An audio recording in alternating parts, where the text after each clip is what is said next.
구약성경 602페이지 되겠습니다. 열왕기하 23장 1절에서 3절입니다. 한 절씩 돌아가면서 교독하고 3절은 합독하도록 하겠습니다. 1절입니다. 왕이 보내 유다와 예루살렘 모든 장로를 자기에게로 모으고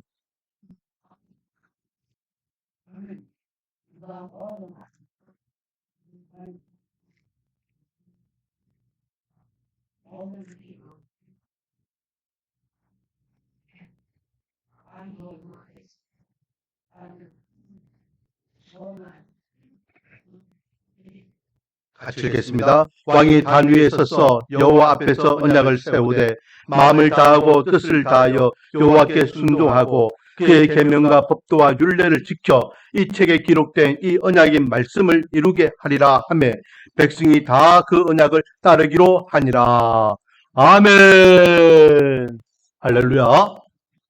오늘도 하나님께 나와 찬양과 숭배 예배로서 하나님께 영광 돌리는 우리 사는 손님들 한 분 한 분 머리 위에 하나님의 한량없는 은혜와 축복이 가득하기를 주님의 이름으로 축원드립니다. 우리는 계속해서 지금 열왕기하 말씀을 나누고 있습니다. 이제 어느덧 이제 열왕기하 말씀이 끝부분으로 달려가고 있는데요. 자, 오늘은 남유다 왕 15대 왕이었던 요시야 왕에 대해서 우리가 말씀을 나누기를 원합니다. 자, 요시야 왕은요 22장 말씀에 보니까 어릴 적에 왕이 돼요. 몇 살에 왕이 되었냐면 8살 때 왕이 됩니다. 8살 때. 그리고 이제 31년간 남유다 왕으로서 그렇게 이스라엘을 다스리게 되죠. 그런데요, 이 요시야 왕을 향해서 하나님은 어떻게 평가하시느냐? 22장 2절 말씀에 보니까 요시야가 여호와 보시기에 정직히 행하여 그의 조상 다윗의 모든 길로 행하고 좌우로 치우치지 아니하였더라 라고 하며 하나님께서 칭찬하고 계시는 것을 보게 됩니다. 지난주에 우리가 히스기야 왕에 대해서 말씀을 나눴잖아요. 히스기야 왕도 하나님께 칭찬하는 왕이었습니다. 그런데 히스기야 왕만큼 또 하나님께 칭찬하는 왕이 이 요시야 왕이었다라는 겁니다. 자, 그러면 요시야 왕은 도대체 어떻게 했기에 하나님께 칭찬받는 왕이었는가? 그는요, 철저하게 하나님의 말씀을 깨닫는 그 순간부터 하나님의 말씀대로 살아가려고 노력했던 왕입니다. 제가 열왕기하 말씀을 처음 나눌 때에 열왕기하 말씀을 좀 더 깊이 있게 묵상하기 위해서는 역대하 말씀과 같이 교차해서 보면 된다라고 했습니다. 왜냐하면 열왕기하에서 말씀하지 않는 부분을 보충적으로 역대하에서 말씀하고 있는 대목이 있기 때문에 그래요. 그래서 역대하 34장 말씀에 보면 이 요시야 왕에 대한 말씀이 쭉 기록되어 있는데 거기 보면요, 이 요시야 왕이 된 지 12년 차, 그러니까 20살 될 때에 1차 종교개혁을 합니다. 그 전까지는 그냥 왕이니까요, 몰라요. 어른들이 하라는 대로 했겠죠. 8살짜리 애가 뭐 알겠습니까? 이제 초등학교 1학년짜리가 뭐 알겠습니까? 그러니 모르긴 몰라도 자기 엄마나 아니면은 주위의 어른들이 그 앞에 왕들 가운데도 어린 왕들이 옆에 어른들이 많이 옆에서 섭정했잖아요. 그런 것처럼 그렇게 했을 겁니다. 그러니까 아무것도 모르다가 이제 20살쯤 되니까 어느 정도 이제 지각이 있고 자기가 무엇을 해야 되는지를 알게 된 나이가 되었어요. 그때 하나님의 말씀에 눈이 뜨여입니다. 그래서 1차 종교개혁을 단행해요. 그래서 34장에 보면은 종교개혁을 합니다. 20살 때에. 그러니까 왕이 된 지 12년 차에. 그래서 제단도 허물고 또 이렇게 산당도 허물고 그리고 하나님께 싫어하시는 것들을 다 제거해요. 그런데 그게 잘 안 돼요. 한마디로 이야기하면 실패합니다. 형식적으로는 돼요. 왜? 왕이 없애라니까 없애겠죠. 그러나 여전히 이스라엘 백성들은 우상 숭배, 제단 앞에 분향을 하고 제사를 지내는 모습이 변하지 않아요. 그리고 그렇게 지나갑니다. 아이고야, 사람들이 바뀌지 않는구나. 내 말에 힘이 없구나. 의지는 있지만은 아무 성과 없이 지나가요. 그러다가 이제 열왕기 하 말씀에 보면은 요시아가 왕이 된 지 이제 18년 차, 그러니까 26살 때입니다. 26살 때 대제사장 hil기야를 불러가지고 한 가지 명령을 내립니다. 어떤 명령을 내리냐면 성전이 좀 많이 이렇게 좀 손상된 것 같으니까 좀 수리 보수 좀 하십시오라고 대제사장에게 지시를 해요. 그래서 대제사장에게 수리를 관리 감독하는 자에게 이렇게 성도들이 헌금을 가지고 그것을 인부들을 사고 그리고 목재를 사가지고 또 이렇게 하라라고 명령을 내립니다. 그 명령을 사반이라는 서기관이 hil기야에게 전달해요. 왕이 성전을 좀 개보수하라고 합니다. 라고 전달하니까 이 대제사장이 이 서기관 사반에게 나도 왕에게 보고 드릴 게 있습니다. 라고 말해요. 그게 뭐냐면 오늘 1절 안쯤에 22장 8절 말씀에 보면 대제사장 hil기야가 서기관 사반에게 이르되 내가 여호와의 성전에서 율법책을 발견하였노라 하고 hil기야가 그 책을 사반에게 주니 사반이 읽으니라. 성전에서 뭘 발견했다? 율법책을 발견했다라는 거. 율법책, 다른 말로 하면 언약책을 발견했는데 그것을 왕에게 좀 보고해 주십시오라고 합니다. 그러니까 먼저 사반이요. 서기관은 책을 관리 감독하는 사람이기 때문에 먼저 읽어봐요. 너무 가슴 아픈 말씀이 기록되어 있는 거예요. 그렇다고 해서 왕에게 그걸 감출 수는 없잖아요. 그래서 왕에게 또 가지고 갑니다. 왕이요. hil게 대제사장이 성전에서 이런 책을 발견했다고 합니다. 한번 보십시오. 그러니까 이 요시아가 그 책을 읽어봐요. 읽어보니까 너무 답답한 거예요. 그래서 여러분 11절 보세요. 22장 11절. 한번 같이 읽어볼까요? 시작. 왕이 율법책의 말을 듣자 곧 그의 옷을 찢으니라. 율법책의 말을 들었다는 것은요. 서기관 사반이 읽었다는 거예요. 한번 읽어봐라. 무슨 내용인지 한번 읽어봐라. 쭉 읽으니까 그 말씀을 들으니까 너무 답답해가지고 자기 옷을 갈게 찢으면서 힘들었다라는 겁니다. 도대체 그 율법책에 어떤 내용이 있었기에 그 책을 접했던 사반이나 그 책을 읽어주는 그 사반을 통하여 그 책을 읽게 되는 왕이나 가슴이 아파하며 옷을 찢으며 그렇게 고통스러워했느냐. 16절입니다. 16절 말씀에 보니까 여호와의 말씀이 내가 이곳과 그 주민에게 재앙을 내리되 곧 유다 왕이 읽은 책의 모든 말대로 하리니. 한마디로 이야기하며 이곳이 어디입니까? 예루살렘을 이야기하죠. 남유다를 이야기합니다. 주민은 뭡니까? 예루살렘 주민을 이야기하죠. 남유다 백성들을 이야기합니다. 그들에게 무엇을 내린다? 재앙을 내리겠다. 역대하에 보면은 그게 뭐라고 적혀있냐면 저주를 내리겠다라고 기록되어 있다는 거죠. 하나님께서 반드시 남유다를 어떻게 하시겠다? 심판하시겠다. 자, 오늘 새벽에도 잠깐 언급했지만요. 요시아가 잘합니다. 그래서 하나님께 칭찬받는 왕이었잖아요. 그런데요, 여러분, 23장 26절, 27절 말씀을 한번 보겠습니다. 23장 26절, 27절. 25절을 보면 요시아와 같이 마음을 다하며 뜻을 다하며 힘을 다하여 모세의 모든 율법을 따라 여호와께로 돌이킨 왕은 요시아 전에도 없었고 후에도 그와 같은 자가 없었더라라고 하면서 다시 한번 요시아에 대해서 하나님 칭찬합니다. 요시아와 같은 왕이 없었다는 거예요. 요시아 전에도 없었고 후에도 없었다. 그러니까 어떤 면에서는요, 히스기야나 다윗보다도 하나님 앞에 더 칭찬받았어요. 그런데 26절 그러나 여호와께서 유다를 향하여 내리신 그 크게 타오르는 진노를 돌이키지 아니하셨으니 이는 므낫세가 여호와를 경노하게 한 그 모든 경노 때문이라. 여호와께서 이르시되 내가 이스라엘을 물리친 것 같이 유다도 내 앞에서 물리치며 내가 택한 이 성 예루살렘과 내 이름을 거기에 두리라 한 이 성전을 버리리라 하셨더라. 여러분, 지금요 북이스라엘의 멸망이 없어요. 지금 남유다만 남아 있습니다. 그런데 하나님이 뭐라 말씀하십니까? 내가 북이스라엘 버린 것 같이 남유다도 버리겠다. 이 성전을 내가 버리겠다. 이 예루살렘을 버리겠다. 하나님께서 금방 발견한 율법책에 말씀한 이 말씀을 하나님께서 반드시 지키겠다라고 선포하시는 내용이에요. 그러니 왕의 입장에서 보세요.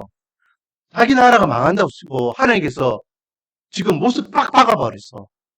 얼마나 답답하고 얼마나 가슴 아프니. 여러분 가정을 하나님께서 너희 가정을 내가 망하게 하겠다. 엄청나지 않겠습니까? 근데 한 가정이 아니라 한 지방이 아니라 대해서 하나님 말씀하셔요. 그러니까 옷을 가게 찢으면서 하나님 어떡합니까? 이 나라의 민족을 불쌍히 여겨주세요 하면서 하나님 앞에 통곡하는 겁니다. 옷을 찢었다는 것은 그냥 괴로웠다는 것이 아니라 하나님 앞에 자복하고 회개했다라는 참회했다라는 그런 의미가 들어있죠. 얼만큼 하나님께서 화가 나셨으면 얼만큼 하나님께서 대노하셨으면 나라를 없애버리겠다라고 말씀하십니까? 이때에 나라가 없어지는 것이 이제 586년이에요. 역사적으로 586년에 없어집니다. 그리고 이스라엘은요, 약 2500년 동안 나라 없는 민족으로 전 세계를 떠돌게 돼요. 그러다가 1948년에 지금 우리가 알고 있는 저 이스라엘이 건동 지역에 다시 건국하게 되는 것입니다. 하나님의 이 경고의 메시지는 우리가 절대 묵과할 수 없습니다. 자, 그래서 이 율법책을 받고 언약책을 받고 하나님께 경고하는 메시지를 받고 이 답답한 요시아가 이러면 안 되겠구나. 이 나라가 망하면 안 되지. 하나님의 대노가 이 나라에 임하면 안 되지. 우리가 다시 하나님께 돌아가자. 말씀으로 돌아가자 하며 2차 종교개혁을 단행하게 됩니다. 2차 전. 제가 아까 이야기했죠. 젊을 적에 20살 때에 1차 종교개혁을 단행했지만 실패했어요. 그래서 이제는 2차 종교개혁을 하는데요. 자, 오늘 읽었던 내용은요. 그 2차 종교개혁에 대한 내용이에요. 23장 전체적인 내용이요. 종교개혁에 대한 내용입니다. 크게 종교개혁을 4종류로 합니다. 오늘 읽었던 1절부터 3절까지 내용은요. 첫 번째 종교개혁에 대한 문제인데, 자, 먼저 3절 말씀을 보니까 왕이 단 위에 서서 여호와 앞에서 언약을 세우되 마음을 다하고 뜻을 다하여 여호와께 순종하고 그의 계명과 법도와 율례를 지켜 이 책에 기록된 이 언약의 말씀을 이루게 하리라 하매. 그러니까 하나님의 말씀대로 하나님의 언약의 말씀을 지키겠다라고 말씀대로 돌아가겠다라고 고백하고 있는 것입니다.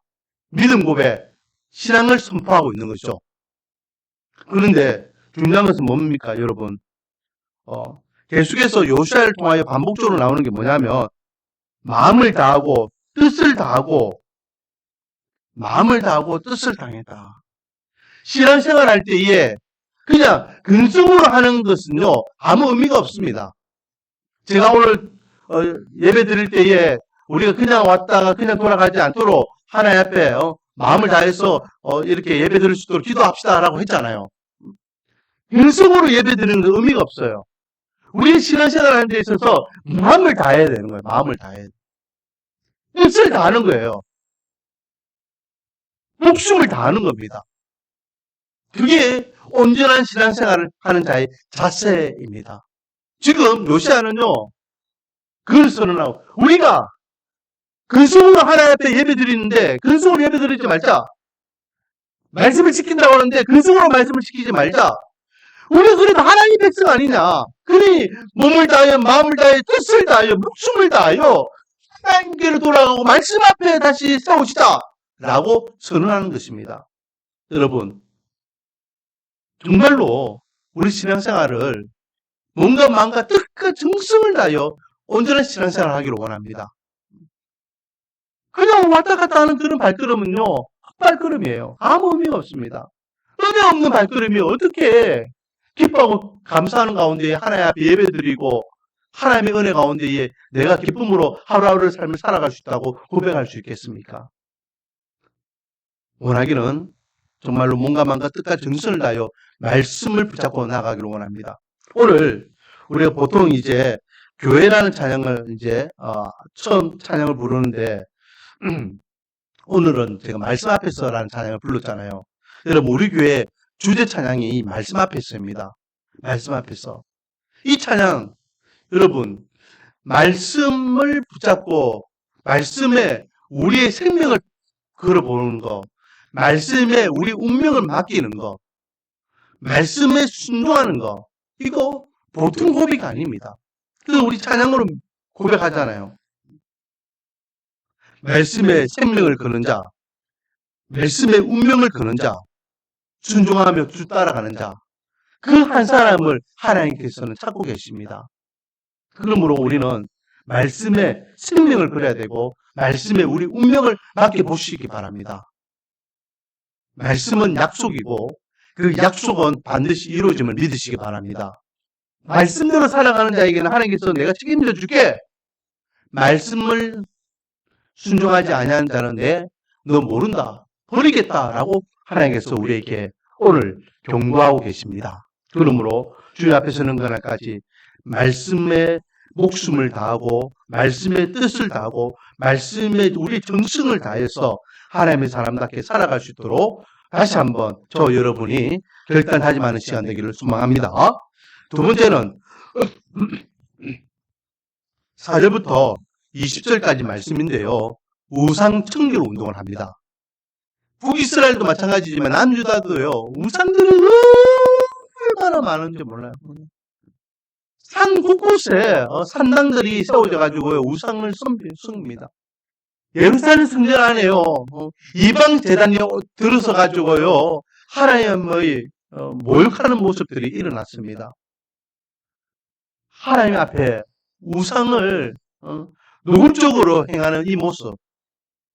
그 앞에 한번 이 요시아가 한번 하려고 했지만은 너무 뿌리 깊게 박혀있던 이 우상 숭배가 더 이상 근성으로는 왕이 우상을 치우라니까는 치웠지만은 뿌리 깊이 박혀있는 이 우상을 척결할 수는 없었어요.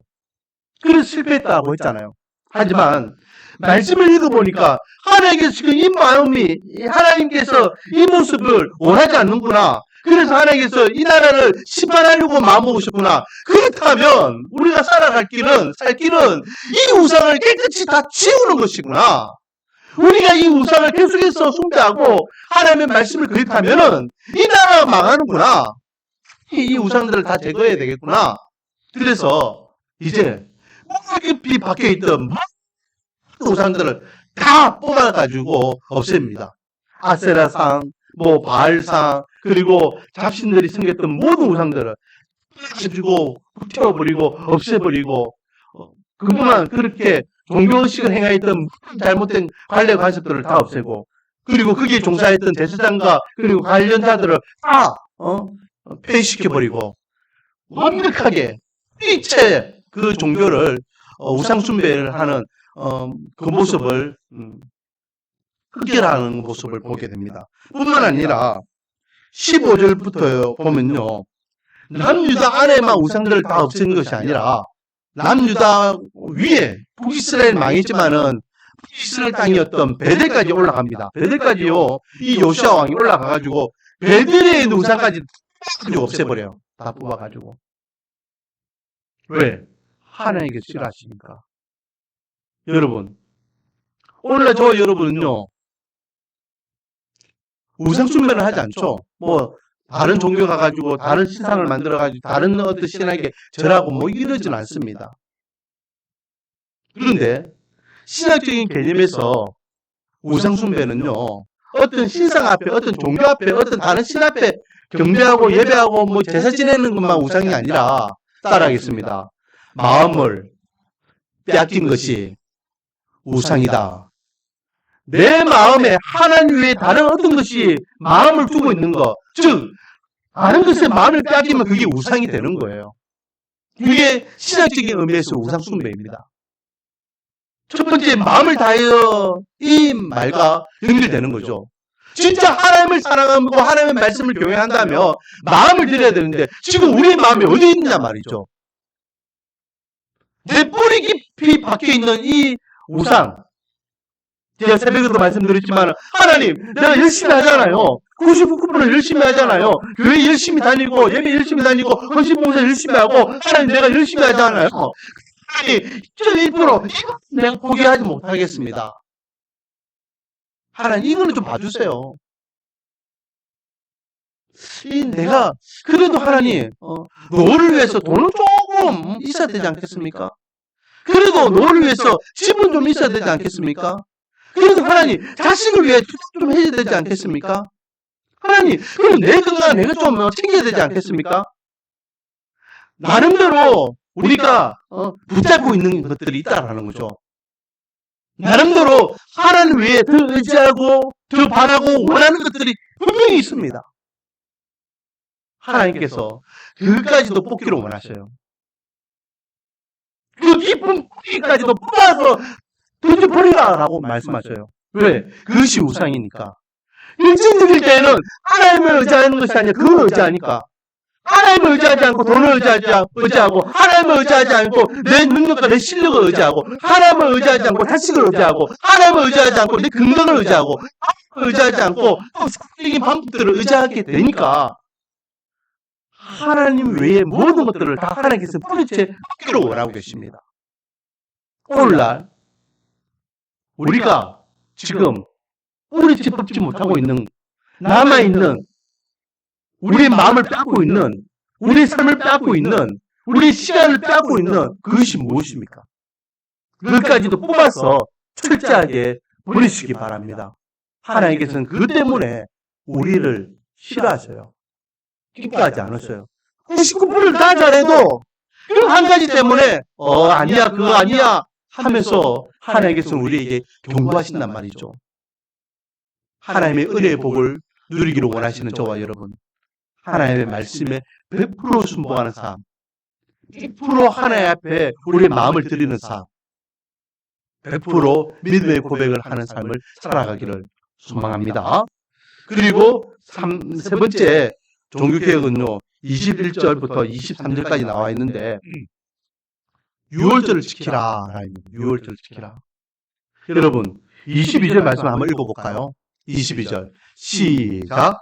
사사가 이스라엘을 다스리던 시대부터 이스라엘 여러 왕의 시대와 유다 여러 왕의 시대에 이렇게 6월절을 지킨 일이 없었더니, 그러니까 좀 한마디로 이야기하면 이스라엘 백성들이 가나안 땅에 들어가서 여호수아 이후부터는 사사시대거든요. 그때부터 지금까지 남국을 다 합쳐가지고 지금까지 이스라엘 백성들은 이런 6월절 지킨 적이 없다라는 거예요. 이런 6월절. 그 말은 무슨 말입니까? 이스라엘 백성들은 6월절을 지켰습니까? 안 지켰습니까? 지켰죠. 왜? 이스라엘 백성들에게 최고의 절기가 6월절입니다. 그런데 하나님께서 뭐라 말씀하세요? 이런 6월절을 지킨 적이 없다라는 거예요. 이 말은 무슨 말입니까? 그동안 사사시대부터 지금까지 이스라엘 백성들이 행했던 그 6월절은 어떤 6월절이다? 형식적인 종교적인 6월절이었다는 거예요. 하나님께서 의미 없는 6월절은 인정하지 않겠다라는 거예요.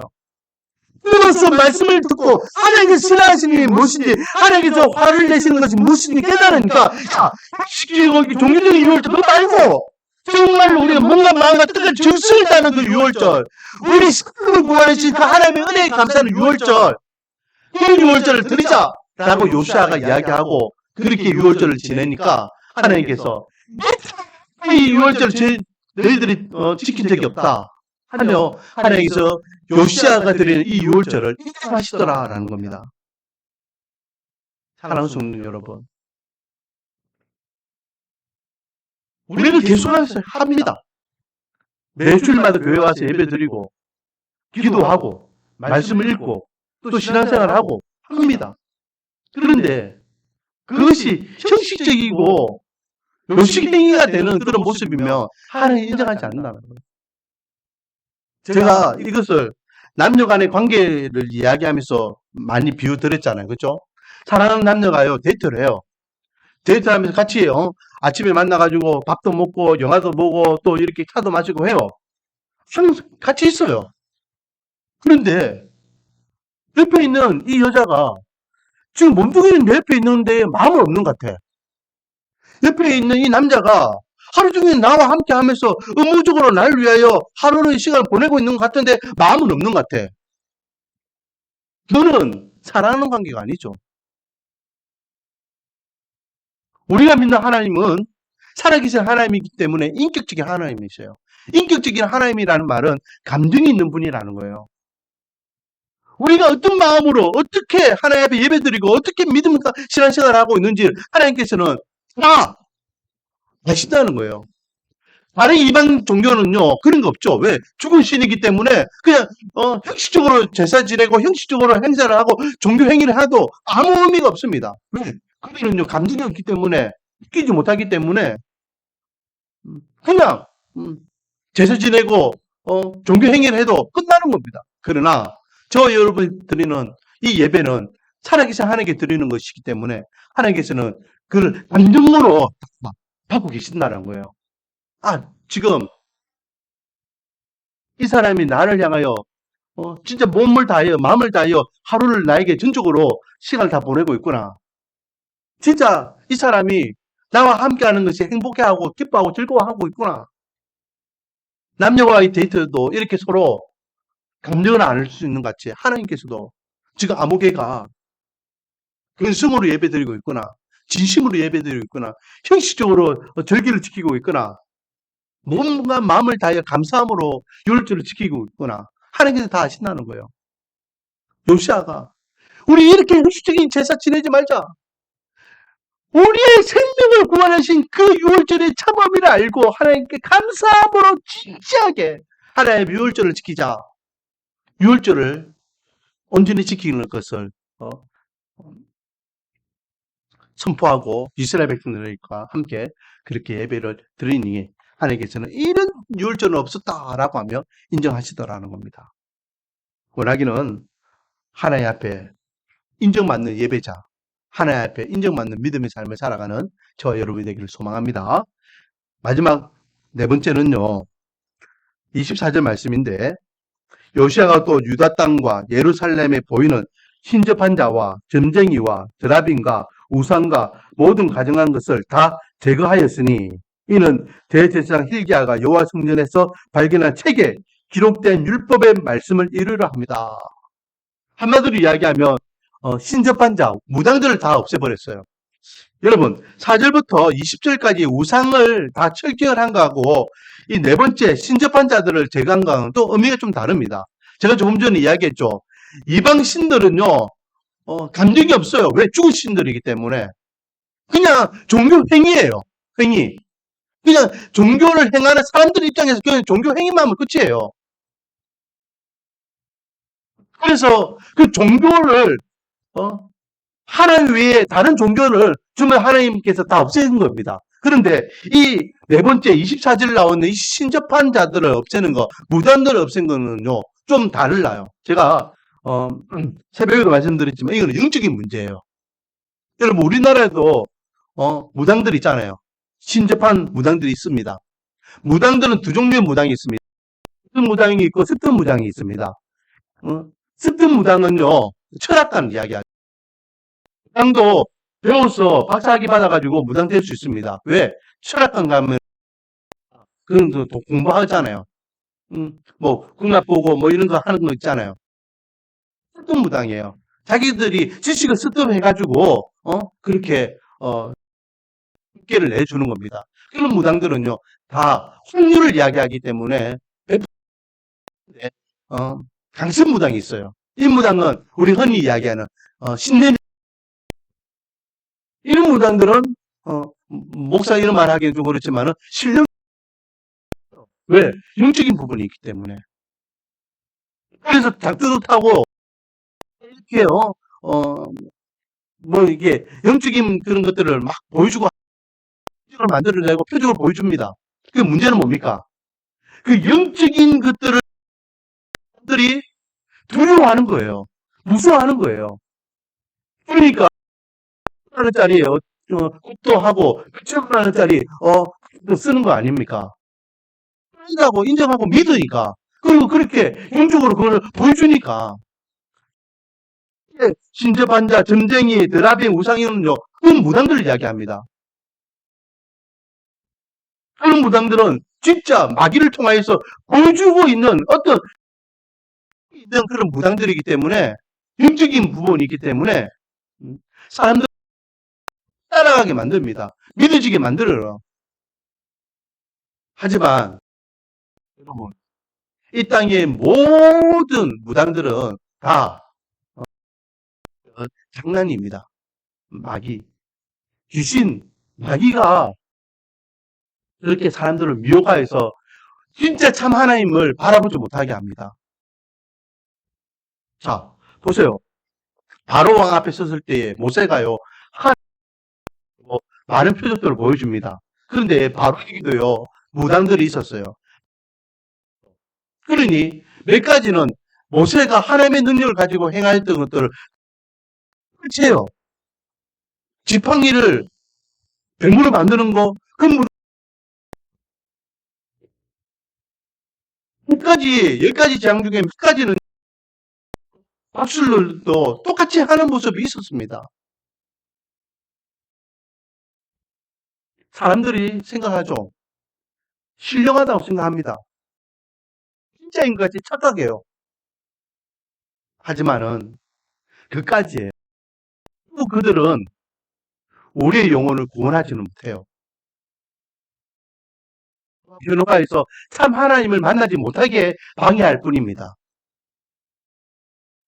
여러분, 분별력을 가져야 됩니다. 우리가 참신을 받는 편령을 바라봐야 되는지, 누구를 의지해야 되는지. 이단들도 마찬가지입니다. 여러분, 사람들이요, 왜 이단들에게 현혹돼서 가는가? 그냥 단순히 좋기 때문에 우리가 평소에 교회에서 보지 못하는 그 궁금증들을 속 시원하게 이렇게 잘 해석해 주기 때문에 아닙니다. 표적과 기사를 보였기 때문에 그래요. 예전에 통일교를 이렇게 만들어서 사람들을 현혹할 때에 표적들이 일어났거든요. 우리나라의 굵직굵직한 이단들의 그 교주들이요. 표적들 그래서 사람들을 미혹하는 거예요. 교주님은 달라. 우리 총회장은 달라. 우리 아버지는 달라. 따라가는 겁니다. 왜? 표적이 기적이 일어나니까. 한 영과 참 하나님을 분별할 수 있는 분별력이 필요합니다. 없으면 이단에 빠지고 분별력이 없으면은 자꾸만 마귀가 할 수밖에 없습니다.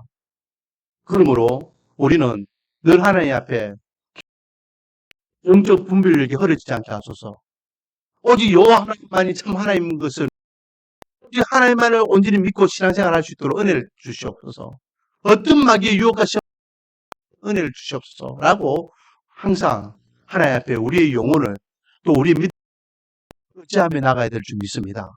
선줄로 믿느냐 그때 넘어진 데 있습니다. 베드로는요 우리를 넘어뜨리기 위해서 우는 사자와 같이 우리 뒤를 쫄쫄쫄 따라다니셨어요. 보이면은 이때다 싶어서 우리를 확 낚아챈단 말이죠. 분별력을 가지지 못하면 언제든지 가짜에 미혹되고 현혹될 수밖에 없습니다. 그러므로 항상 영적으로 깨어 하나님의 백성답게 하나님 앞에 말씀 앞에 부끄러지 않은 삶을 살아가기를 원합니다. 이렇게 요시아가 2차 종교개혁을 엄청나게 대대적으로 해요. 실패했을까요? 소모해서가 실패했을까요? 됩니다. 자, 그러면 1차 종교개혁은 실패했어요. 그런데 2차 종교개혁은 모든 걸 완전히 뿌리 깊이 박혀있던 수백 년 동안 그 모든 것을 다 갉아엎어버렸어요. 뿐만 아니라 베드로까지 다 엎어버리잖아요. 사람들 입장에서는요, 동안 대대로 내려오던 이 종교와 이 풍습을 하루아침에 왕이 바꾸는 거 쉬운 게 아니에요. 문화와 풍습을 바꾸는 거 쉬운 게 어떻게 이것이 성공할 수 있었을까요? 왕의 의지나 1차 때도 왕은 의지적으로 실패했다니까요. 종교개혁이 성공할 수 있었던 것은 바로 오늘 핵심적으로 저와 여러분이 생각해야 될 말씀인데요. 따라 백성들과 함께 했기 때문에 성공했다. 혼자 내가 이제부터 왕이가 내 명을 따라라. 율법책을 발견하니까 하나님께서 우리나라 그러니까 우리가 종교를 개혁해야 되겠다. 우리가 이때가 잘못했던 거 다 갈아엎겠다. 하는 것이 아니에요. 자, 1, 2절 말씀. 오늘 본문 1, 2절입니다. 올해 유다와 예루살렘의 모든 장로라는 것은 지도자, 자기에게로 모으고, 그래서 모았으니까 2절에 이에 여호와 성전에 올라가매 유다 모든 사람과 예루살렘 주민과 선지자들과 모든 백성이 노수를 막론하고 왕라 노수가 딱 모인 거예요. 지도자들이 관계자들이 다 모인 거예요. 예외자가 있더라 없더라 없어요. 제가 어른까지 다 함께하고 있습니다.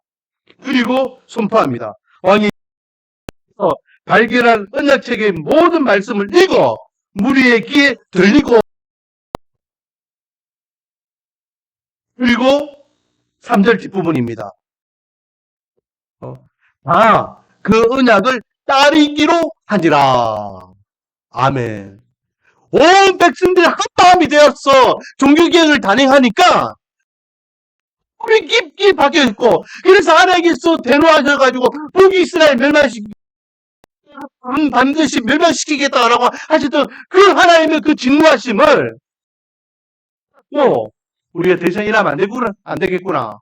율법으로 돌아가자. 말씀 우리 주상들을 다 없애버리자. 하나님께서 원하시는 뭔가 유월절을 지키자.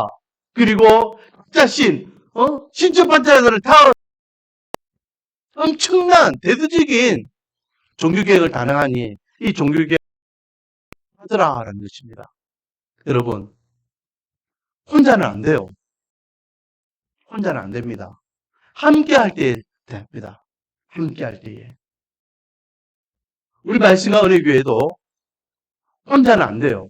목사 혼자도 안 되고 한 사람 한 사람 때문에 되는 건 아닙니다. 온 교회가 온 성도가 위대한 하나님의 일을 감당할 수 있음을 믿으시기 바랍니다. 우리가 함께 세워져가는 교회라는 표를 가지고 1년을 달려왔습니다. 이제 마무리할 이제 11월이 금방 오면 12월부터는 또 새해가 시작. 지난 1년 동안 함께 해주시는 우리 성도님들 정말로 감사합니다.